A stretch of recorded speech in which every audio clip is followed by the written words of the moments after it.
إن الحمد لله نحمده ونستعينه ونستغفره ونعوذ بالله من شرور أنفسنا ومن سيئات أعمالنا من يهده الله فلا مضل له ومن يضلل فلا هادي له وأشهد أن لا إله إلا الله وحده لا شريك له وأشهد أن محمدا عبده ورسوله. السلام علیکم ورحمۃ اللہ وبرکاتہ. عزیزان گرامی، آج جو بات کافی عرصے کے بعد آپ سے مخاطب ہیں، کچھ جگہ کی تبدیلی ہے اور یہاں انٹرنیٹ کے مسائل بھی بہت زیادہ ہیں، تو وقت کی ضرورت کو دیکھتے ہوئے ایک چیز نظر سے گزری اور چاہا کہ جتنا مختصر ہو سکے آپ سے اس حوالے سے کچھ بات کی جائے. تو موضوع جو آج کا ہے وہ اسماعیلی امام اور شیعہ امام تاریخ کی روشنی میں. یہ بڑا ایک اہم مسئلہ بھی ہے، کیونکہ شیعہ کا نظریہ امامت جو ہے اور اسماعیلی کا نظریہ امامت اصولاً تو وہ ایک ہونا چاہیے. یعنی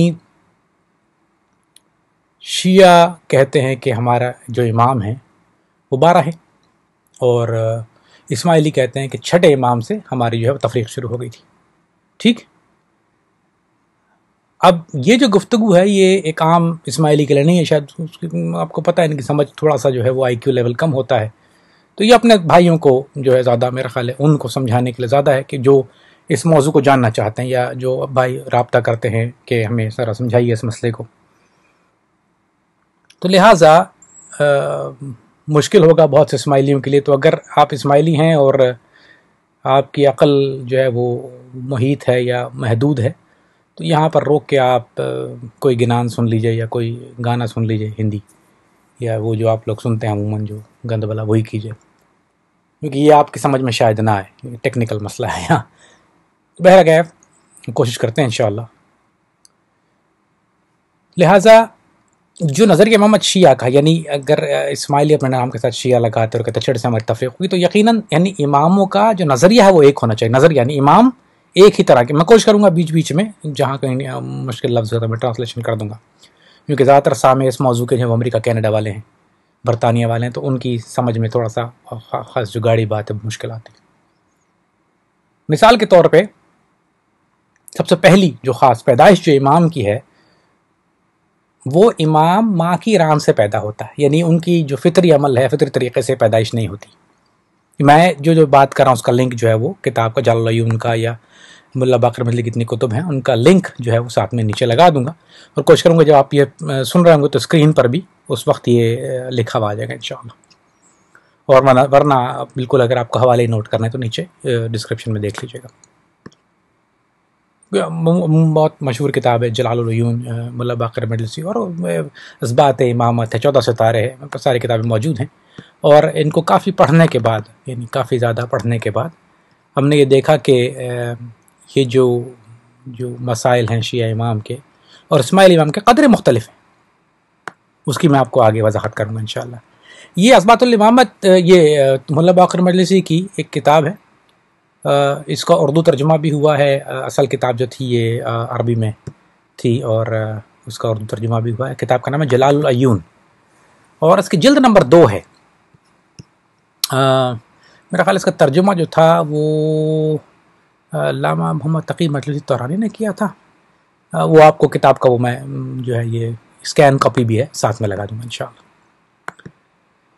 تو فرماتے ہیں کہ شیعہ کے امام کا جو ولادت ہے وہ ماں کی ران سے ہوتی، یعنی فطری عمل سے نہیں ہوتی. یعنی اس رات جس طرح ہر نارمل بچہ پیدا ہوتا ہے، شیعہ کا امام پیدا نہیں ہوتا. اب سوچئے گا یہاں پر کہ کیا آغا خان کی ولادت جو ہے وہ اسی راستے سے ہوئی تھی جس طرح سے یہ بدنی، یعنی ران کو پھاڑ کے نکلے تھے وہ، یا علی خان تو امام نہیں تھا، تو علی خان نے ران نہیں تکلیف نہیں دی ہوگی اپنی والدہ کو. یعنی سلطان احمد شاہ بھی ہے وہ ران پھاڑ کے نکلے، اور اس سے پہلے کہ جتنے امام ہیں وہ ران کو جگہ سے راستے سے نکلے تھے. اچھا، مذاق کی بات نہیں، لیکن اس میں ایک بہت خطرناک مسئلہ آ جاتا ہے یہاں. اب یہ اسماعیلی ذرا غور سے سنیں. اس کا مطلب کہ شیعوں میں امام کا تعین پہلے سے ہو جاتا ہے. نہیں سمجھے؟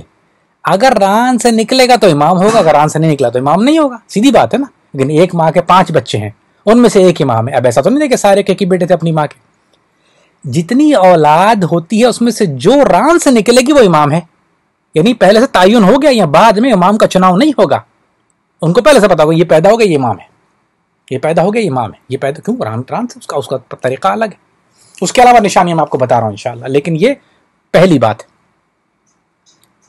اور اللہ نے یہ بات ذہن میں ڈالی تو میں نے کہا کہ آپ ساتھیوں سے گوشہ گزار بھی کر دو انشاءاللہ. یعنی جس وقت امام پیدا ہو رہا ہے, اور یہ بھی اپنے آپ کو شیعہ کہتے ہیں ہمارے شیعہ میں کوئی فرق نہیں, ہم بھی شیعہ اسماعیلی ہیں اور ہم شیعہ کے ایک برانچ ہے. وہ ایک لیکچر سن رہا تھا انٹرنیٹ پہ بھی, ان کے جو آج کل نیا پنڈت ہیں وہ بھی فرما رہے تھے کہ ہم شیعہ ہی ہیں اور ہم شیعہ سے نکلے اور ہم شیعہ کی ایک برانچ ہیں. تو شیعہ کے ایک برانچ ہے تو شیعہ کے امام اور آپ کے امام بھی ہے, کہ ٹھیک ہے مان لیا. تو کیا آپ کے امام بھی پیدائش کے وقت جو ہے وہ ران سے نکلتے ہیں؟ اگر ران سے نکلتے ہیں, اور اگر نہیں نکلتے تو کیوں نہیں نکلتے؟ اور آپ کے ہاں یعنی اسماعیلیہ کے ہاں امام کا تعین پہلے سے نہیں ہوتا. آپ کے ہاں مسئلہ کھٹائی میں پڑ جاتا ہے, کبھی ہوا کبھی نہیں ہوا, کس کو بنے گا کون بنے گا, دن میں سوچ بچار رہتی. جو پرانے لوگ ہیں بزرگ اگر سن رہے ہیں اس بات کو, اللہ توفیق دے ان کو سننے کی, جو اسماعیلی بزرگ ہیں ان کو اچھی طرح یہ بات کا پتہ ہے. پتہ نہیں ہوتا کیونکہ پہلے سے پتا تو پھر اعلان کرتے. پھر یہ تو نہیں تو آپ کے یہاں جماعت خان میں کیا رحیم بنے گا, کریم بنے گا, سلیم بنے گا, نہیں حمیم بنے گا, یعنی وہ جتنے بھی آئٹم ہیں اس کے کون بنے گا؟ تو آسان سی بات ہے, ران دیکھ لیجئے والدہ کی, بتائیے کس کی یہ ران کس نے پھاڑی تھی, یعنی یہ کون ران سے نکلا تھا. اچھا عجیب بات یہ کہ یورپ میں جن کی پیدائش ہوتی ہے, چلو پاکستان میں تو چھپا لیا جاتا ہے, انڈیا میں تھرڈ ورلڈ کنٹری ہے, اب یہ سارے پیدا ہوتے ہیں فرانس کے اندر. تو کسی عجیب سا بات نہیں ہوتی, فرانس کے نیوز پیپر میں خبر آتی کہ ایک خاتون, اور وہ بھی چلو ریٹا ہیورتھ کا بچہ پیدا ہوا مثال کے طور پہ, اتنی بڑی بڑی ایکٹریں ہوتی ہیں تو ہاسپٹل میں جانی, اتنے فین فالوئنگ ہوتی ہے ان کی, تو ان کی تصویریں دکھائی جانی کہ یہ دیکھو ران کٹا ہوا, کیونکہ تو ویسے بھی چھپاتی تو نہیں ہے اپنے, کبھی کبھی تو چھوٹی اسکرٹ بھی پہن لیتی ہیں, شارٹس بھی پہن لیتی ہیں. تو یہ ٹانکے کے نظر کیوں نہیں آتے ہم لوگ ان کی بیویوں کے؟ تصویریں لگی ہوتی ہیں تو دیکھو یار یہ تو, یا اس کی بھی پلاسٹک سرجری ہوتی ہے, کوئی نہ کوئی تو طریقہ. یعنی سارے باتیں سوچنے والی ہیں, کہ مذاق کی بات نہیں ہے, ہنسنا نہیں اس پہ, سوچنے والی بات ہے. اگر اور پھر یورپ میں جہاں ان کی پیدائش ہوتی ہے ظاہری بات ہے وہاں پہ اخباروں میں بھی نہیں آتا نہ ان کو, یورپ میں تو جی عجوبہ ہو جائے گا یار ایک عورت نے ران سے بچے کو جنم دیا, اگر یہ ایک ہی ہے. اچھا اگر یہ اینگل چینج ہو گیا ہے تو کب سے چینج ہوا؟ یعنی چھٹے کے بعد سے چینج ہوا کیا؟ اور اگر چھٹے کے بعد, کیونکہ شیعوں میں تو 12 تک چلتا رہا یہ سلسلہ, شیعوں میں تو 12 تک چلتا ہے, تو اگر چھٹے سے آپ کا چینج ہوگا تو اس کا مطلب آپ کے یہاں کوئی نہ کوئی پھڈا ہے. آپ کے یہاں یعنی چھٹے تک ایک چیز چلی جاتی, 7 بجے تفریق شروع ہو گئی تو کوئی نہ کوئی غلط بات ہوگی, جو یعنی اس کا مطلب آپ کا امام جھوٹے سارے, یہاں سے آن ورڈ جھوٹا شروع ہو گیا. کیونکہ شیعہ کے پھر 12 سچے, یہ آپ کا شیعہ تھا, ہم دونوں کو نہیں مانتے, لیکن آپ کے اور شیعہ کے. اچھا ایک اور بات سنیے, شیعہ کا جب 12 اماموں کے بارے میں بات کہتے ہیں کہ جب وہ پیدا ہوتے ہیں تو وہ حافظ قرآن ہوتے ہیں, یعنی پیدائش ماں کے پیٹ سے تو بات کر لیتے ہیں, ایک تو یعنی ماں کے پیٹ سے کلام کر لیتے ہیں, اور ماں کے پیٹ سے نہ صرف کلام کرتے ہیں بلکہ حافظ قرآن بھی ہوتے ہیں. جب وہ نکلتے ہیں تو کہتے ہیں کہ کیا سنیں گے, توریت سناؤ, زبور سناؤ, انجیل سناؤ, قرآن سناؤ, ساری کتابیں جو ہیں آسمانی کتابیں ان کے حافظ بھی ہوتے ہیں. وہ آپ کے جو امام ہیں حاضر وقت کے, ان کے بچے پڑھتے ہیں, کہاں کہاں جا کے تعلیم حاصل کرتے ہیں, یہ بھی ذرا پھڈے والی بات ہے. اس کا مطلب کہ آپ کی اور شیعہ امامت میں تھوڑا مسئلہ ہے. پہلے آپ ان سے نپٹ لیں, بعد میں ہماری طرف آئیے گا, جن کو آپ اپنا والی وارث کہتے ہیں, شیعہ 12 امامی اثنا عشری. اچھا جی, جب شیعہ کا امام پیدا ہوتے ہیں تو ناف برگزیدہ ہوتے ہیں اور مختون ہوتے ہیں. اچھا اس کی تھوڑے آسان سے کر دوں کہ ناف بچہ جب پیدا ہوتا ہے تو اس کی ناف ماں سے جڑی ہوتی ہے, تو ناف یعنی اس کی ناف جو ہے وہ آٹومیٹیکلی کٹی ہوئی ہوتی ہے. ہم انسانوں کی, عام انسانوں کی جو ناف وہ کاٹنی پڑتی ہے نا, اس کو آپ چھری سے یا کینچی سے کاٹ کے علیحدہ کرتے ہیں. ناف بریدہ کہتے ہیں اس کو, ناف بریدہ یعنی آٹومیٹکلی ناف ان کی کٹی ہوئی ہوتی ہے, جڑے ہوئے نہیں ہوتے اپنی ماں کے ساتھ ناف سے, کیونکہ ناف سے نکلتے ہی نہیں ہے وہ, ان کے تو اور ایگزٹ اور دوسری جگہ سے. اور مختون ہوتے ہیں یعنی ختنہ شدہ ہوتے ہیں, ان کی آلریڈی جو ہے وہ ختنہ ہوئی بھی ہوتی ہے, سرکمسائزڈ انگلش میں کہتے ہیں اس کو, کہ دے آر آلریڈی سرکمسائزڈ. تو یہ بھی ایک بڑی عجیب بات ہو کہ اگر یورپ میں ایک بچہ پیدا ہو جو ناف سے بھی نہیں ہو رہا, برگزیدہ بھی اور سرکمسائز بھی ہے, تو بھی عجوبہ نکل ہے, ہر اخبار میں آ رہی ہے اس کی تصویر. اور امام کے لیے تو آغا خان کے لیے اس سے بڑی کوئی بات نہیں, اس کا پروپیگنڈا کرے امام. اگر رحیم کریم سارے اور آغا خان خود صاحب جو ایسے ہی تھے تو اس کا پروپیگنڈا ہونا چاہیے پوری دنیا میں, کہ دیکھو پھر تو سب ایمان لے آئیں گے, پوری دنیا ہل جائے گی, آپ کو ہم نے اتنی لڑائی کی ضرورت ہی نہیں, ہم بھی آ کے ہاتھ چومیں گے آپ کے امام کے. اچھا ایک چیز کہ امام کے پسینے سے مشک خوشبو آتی ہے. یعنی امام کو ڈیوڈرنٹ کو یا پرفیوم کی عام انسان کی طرح ضرورت نہیں پڑتی. امام کے پسینے سے مشک کی خوشبو آتی, مشک بڑا عنبر مشک کی خوشبو آتی. چلو یہاں تک بھی مان لیں. پھر آپ کے امام کو ڈسپلے کرنا چاہیے, ایک دن وہ آ جائے, 2 دن ہمارے ساتھ بیٹھ جائیں کہیں پر جہاں پسینہ ہو, گرمی ہو, ذرا اس کے بعد دیکھتے ہیں کہ کون اس کمرے میں بیٹھتا ہے. اور اگر اتنی خوبیاں تھیں تو پھر وہی میری ایک پرانی بات کہ وہ کیا ان کی بیگمات کو نظر نہیں آئی. بھائی اگر آپ خاتون کو سن رہی ہیں, آپ کا شوہر ایسا ہو کہ وہ ایک قرآن سے نکل کے آیا ہو, ناف برگزیدہ ہو, ختنہ شدہ ہو, اور کچھ چلو امام نہیں ہے, کچھ بھی نہیں ہے, ایک آدمی ہے, اس کے صرف پسینے سے جو ہے وہ مشک کی خوشبو آنا شروع ہو جائے. اور ایک میں آپ کو بہت عجیب مثال دیتا ہوں, ایک اور مثال نہیں, ایک اور واقعہ ان کا بیان کرتا ہوں کہ جب یہ باتھ روم جاتے ہیں, میں بہت ڈھکے چھپے الفاظ میں سمجھانے کے لیے کوشش کر رہا ہوں, تو ان کے جب یہ باتھ روم سے تو وہاں کوئی اور نہیں بلکہ وہاں سے بھی خوشبو آتی ہے, بہت انواع اقسام کی خوشبو ہیں. مطلب یہ کہ یہ باتھ روم بھی ویسا نہیں ہوتا ان کا جیسا عام انسان کا ہوتا ہے, ناقابل برداشت. تو ان کے وہاں سے بھی جو ہے وہ خوشبوئیں پھوٹ رہی ہوتی ہیں. تو بڑی عجیب سی بات ہے. اور اچھا, ان کے کندھوں کے درمیان جو ہے, یعنی درمیان جو کندھوں کے درمیان جو ہے وہ کلمہ طیبہ نقش ہوتا ہے پیدائش کے وقت. یہ سارے لنک آپ دیکھ لیجئے گا انشاءاللہ, اور کتابوں کے نام بھی ساتھ میں موجود ہوں گے انشاءاللہ, اور کچھ کے میں اسکین پیج لگا دوں گا انشاءاللہ. تو اب یہاں اگر یہ ساری باتیں موجود ہیں آپ کے آئمہ میں تو اس سے اچھی تو کوئی بات ہی نہیں ہے. تو ہم سب کو یہ بات دکھا دیجئے, ہم آ کے مل لیتے ہیں اور سارا مسئلہ ہی ختم ہو گیا ہے. تو اتنے پھڈے والی بات نہیں ہے. اگر نہیں ہے تو پھر کب یہ پھر آپ کے امام اور شیعہ کے امام میں فرق ہے, پھر یہ مان لیجئے, پھر اپنے آپ کو شیعہ کہنا چھوڑ دیں. اچھا جی, میں اصل میں بہت تیز چلنا چاہ رہا ہوں کیونکہ یہ لمبی بات آج نہیں سو, کیونکہ لوڈ کرنا جس خطے میں ہوں یہاں سے انٹرنیٹ ایسا نہیں ہے کہ لمبی بات آپ کو سنوا سکیں. کوشش کروں گا کہ جتنا مختصر ہو کے, لیکن موضوع بہت عام ہے اور عام فہم انشاءاللہ اس کو کرنے کی کوشش بھی میں کر رہا ہوں ساتھ ساتھ, کیونکہ یہ میرے پاس وقت نہیں ہے کہ اس کو یہاں کی زندگی اور وہ جو پہلے والی زندگی سے بہت فرق ہے. لہٰذا اب میں آپ کو ایک دوسری طرح سے مثال دیتا ہوں. یہ کہتے ہیں ہم شیعہ, ٹھیک ہے, ہم شیعہ سے نکلے ہوئے ایک چیز ہے, ایک گدھا آپ کو ملے اور وہ کہے میں شیر کا بچہ ہوں. ایک گدھا آپ کو ملے ڈھیچو ڈھیچو کرتا اور کہے کہ میں شیر کا بچہ ہوں. اس پہ کہیں لکھا ہو یا کسی نے آپ کو بتایا ہو کہ شیر کا بچہ ہے. آپ اسے پوچھیں کہ اس میں شیر والی کون سی خصوصیات ہیں, اس کا رنگ شیر جیسا نہیں ہے. مجھے ایک لطیفہ یاد آ گیا, میں آپ کو سنا دیتا ہوں کہ ایک معذرت کے ساتھ, مطلب صرف سمجھانے کے لیے کرو, یہ ویسے مزاح کے لیے نہیں ہے, اگر آپ ہنس لیں تو خیر کوئی ایسی بات بھی نہیں ہے.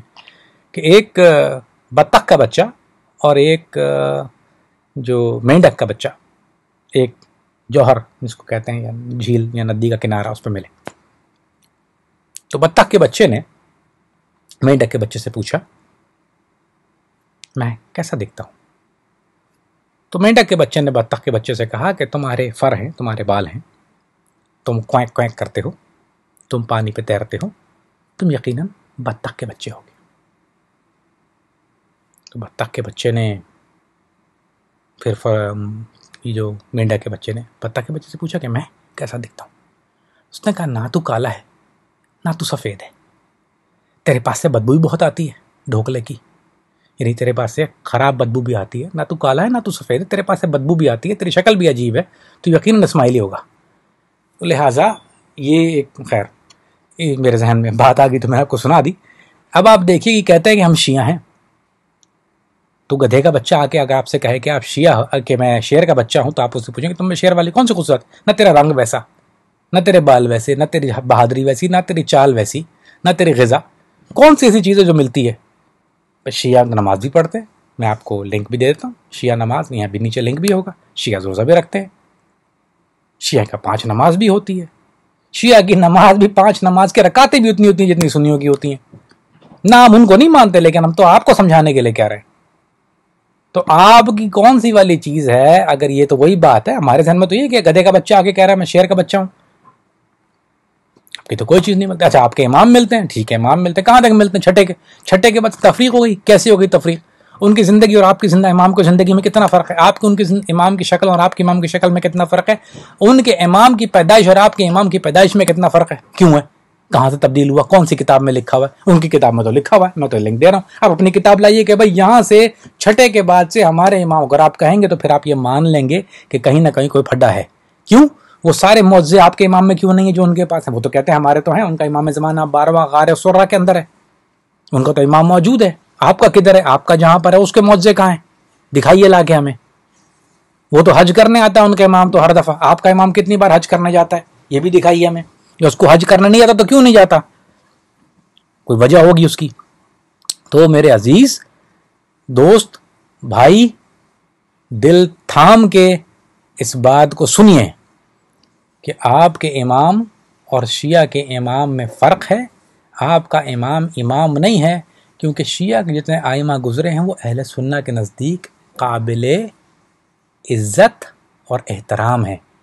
ہم شیعہ کے 11 امام جو موجود ہیں, 12 میں کا تو پتہ نہیں ہے نا, وہ تو غار میں ہے, ہم نے نہیں دیکھا, لیکن جو امام شیعوں کے حضرت علی سے لے کے 11 امام تک ہیں وہ ہمارے لیے قابل عزت قابل احترام شخصیات ہیں. ہم دوسری چیزوں کو مانتے نہیں مانتے وہ الگ بات ہے, لیکن ہم ان کی شخصیت پر اختلاف نہیں کرتے. گو کہ ہم ان کو درجہ امامت پہ فائز نہیں کرتے, لیکن ہم ان کو اللہ کا بزرگ بندہ جانتے ہیں, اور ان کو اہل بیت میں سے جانتے ہیں اور ان کا احترام کرتے ہیں. یہ ہمارا یہ اہل سنہ والجماعت کا اجماعی فلک ہے, اس میں کوئی لڑائی والی بات نہیں ہے. یعنی کوئی بھی اہل سنہ والجماعت کا کوئی بھی اسکول, آپ عموماً جو اس کو آپ کو خیر نا علمی کیسے شیعہ عموماً حضرات یا اسماعیلیہ اپنی کم علمی کیسے وہابی یا جو کہتے ہیں یا سلف, آپ کو خیر پتہ بھی نہیں سلفی کیا ہوگا, آپ کو شاید سلفی کہوں گا, آپ سیلفی سمجھو گے اس کو. تو بہرحال میں نے علم دیکھا ہے نا بھائی ان کا, اس لیے کہہ رہا ہوں. تو لہٰذا جو وہابیوں کا بھی, وہابی بھی کوئی 11 اماموں کے اوپر انگلی نہیں اٹھا سکتا, لیکن آپ کے جو 6 امام ہیں جو شروع کے گزرے ہیں, ان کا میں آپ کو ان کی تاریخ جان لیجئے. آپ کو چاہیے کہ آپ پڑھیں اپنے 6 امام. میں چاہتا ہوں, یہ میں آپ سے مؤدبانہ گزارش کرتا ہوں کہ اگر آپ امام کے ماننے والے ہیں, آپ امام کے فدائی ہیں, اور آپ تو اس دفعہ ستاڑا نکالتے وقت جو ہے کہنا کہ ستاڑا نکالتے وقت یہ عہد کر لینا کہ میں ستاڑا تو نکال رہا ہوں مشکل آسان کا, لیکن ساتھ میں یہ بھی سوچ رہا ہوں کہ میری مشکل آسان ان 6 اماموں کے بارے میں کر دے. تو پھر ان 6 اماموں کے بارے میں جب آپ پڑھیں گے تو ان کے حالات زندگی, ان 6 اماموں کی, اور 6 کے بعد سے 7ویں پہ ٹرن ماریے ذرا سا, پھر وہاں سے دیکھیے کیا ہوتا ہے آپ کے ساتھ. پھر آپ اپنے آپ کو سر پہ جو ہے کوئی چیز دے کے مارو گے کہ اگر آپ 6 کے حالات زندگی پڑھیں گے تو وہ مسلمانوں جیسے ہیں, اور 7ویں سے آپ نے ٹرن لے لیا, اس کا مطلب کہ 7ویں کے بعد آپ نے کسی اور چیز کو گن لیا. اور پھر ان کے پیدائش آپ جائیے, آپ امام سے سوال کیجئے, رقطے لکھیے, اپنے جماعت خانوں میں جائیں, طریقہ بورڈ کے پاس جائیے اور ان سے کہیے کہ کیا امام مختون پیدا ہوئے تھے, اور کون سا والا جو تھا رحیم اور کریم میں سے, اور رحیم وہ کیا ہے دوسرا ذلیل, سوری معاف کیجیے گا, رحیم اور وہ جو بھی ہے, وہ جو کمین نہیں, کمین بھی نہیں ہے, میرے ذہن میں بھی نام نہیں آ رہا. بہرحال تو کتاب بھی سامنے نہیں ہے اور لسٹ بھی سامنے نہیں ہے. تو ان میں سے کون سا ران کو پھاڑ کے نکلا تھا؟ جو ران کو پکڑا تھا, پھاڑ کے نکلا تھا, مبارکباد دیجیے اور کہیے کہ ہمیں ایک اہل سنت نے یہ بتائی ہے بات, مبارک ہو کہ ہمیں امامت کا فیصلہ تو ہو گیا, جو ران کو پھاڑ کے نکلا وہ ہمارا امام ہے, کون سا والا ہے وہ؟ اور پھر جو ہے وہ اس پہ مبارکباد دیجیے اور گلے ملیے اور مجھے دعائیں دیا کیجیے. اور اگر کبھی مستقبل میں کوئی مسئلہ امامت بھی ہے تو اب آپ نے دیکھ لیا کہ میں نے مسئلہ امامت کو بھی پڑھنا شروع کر دیا. میرے ساتھ بہت عظیم علماء کرام یہاں ساتھ میں موجود ہیں, حافظ صاحب موجود ہیں, بہترین علماء کراموں کی سربراہی یہاں موجود ہے, پوری لسٹ ہے. یعنی ایک علماء کرام کی پوری مجلس یہاں بیٹھتی ہے آ کے شام کو. تو اگر آپ کا کوئی سوال امامت کے بارے میں, چاہے اپنی امامت کے بارے میں, ہم اس میں ڈنڈی نہیں مارتے. آپ کو پتہ ہے ہمارا مذہب تو اپنا جو مذہب ہے ہم کو چھپاتے نہیں ہیں, ہمارا باطنیہ نہیں ہے, تو ظاہریہ مذہب ہے. اور دوسری بات ہے کہ شیعوں کا 6 امام تک بھی مذہب جو تھا, وہ شیعوں کا آج بھی مذہب جس کو آپ اپنی برانچ کہتے ہیں, وہ باطنی نہیں ہوتا, وہ ظاہری مذہب ہوتا ہے. بہت سے شاید اسماعیلیوں کو یہ بات نہ پتہ ہو کہ شیعوں کا مذہب باطنیہ نہیں ہے, شیعوں کا مذہب ظاہریہ ہے. تو آپ کا مذہب بھی ظاہری ہونا چاہیے اگر آپ شیعہ ہیں تو. اگر آپ شیعہ نہیں ہیں تو پھر الگ بات ہے. اور ایک اور بات یہ ہے کہ شیعوں میں ایک چیز ہے متع, ذرا اس کی آپ خود دیکھ لیجئے گا, وہ میں آپ کو نہیں بتاؤں گا, یہ وقت کم ہے, کہ متع کیا ہوتا ہے وہ آپ میں بھی ہونا چاہیے پھر. اور اس کی جو ہے وہ رقے بتا دیجیے گا کہ آپ لوگوں میں متع ہے یا ناراض نہیں ہے. کیونکہ اہل تشیع کے مذہب میں 12 امام کے مذہب میں, اور شیعوں کی جتنی برانچز ہیں, جتنی بھی برانچ ہیں, شیعوں کی کوئی ایک برانچ ایسی نہیں ہے جس سے متع نہ ہو. شیعوں کی کوئی برانچ ایسی نہیں جس میں 12 یعنی اماموں کے جو زندگی کے حالات ہیں وہ الگ ہوں, سب ایک ہی جیسا مانتے ہیں. تو اگر آپ کے یہاں کوئی امامت کا فرق ہے وہ کب سے ہے کیا ہے, میں جواب کا منتظر ہوں. جن کو بھی تکلیف ہے مجھ سے رابطہ کر لیجیے, میری اسکائپ ID نیچے لکھی ہوئی ہے کہ کے فریدی KFARIDI میری اسکائپ ID ہے. جلد انشاءاللہ میں اپنا فون نمبر یہاں کا لوکل جو ہے ابھی میرے پاس سوری نمبر نہیں ہے، لیکن جب انشاءاللہ آ جائے گا تو میں ضرور یہاں پہ پیش کر دوں گا آپ کو، اور وہ کچھ گھنٹے چلا کرے کیونکہ یہاں فون کے ٹائمنگ انشاءاللہ. السلام علیکم و رحمۃ اللہ وبرکاتہ.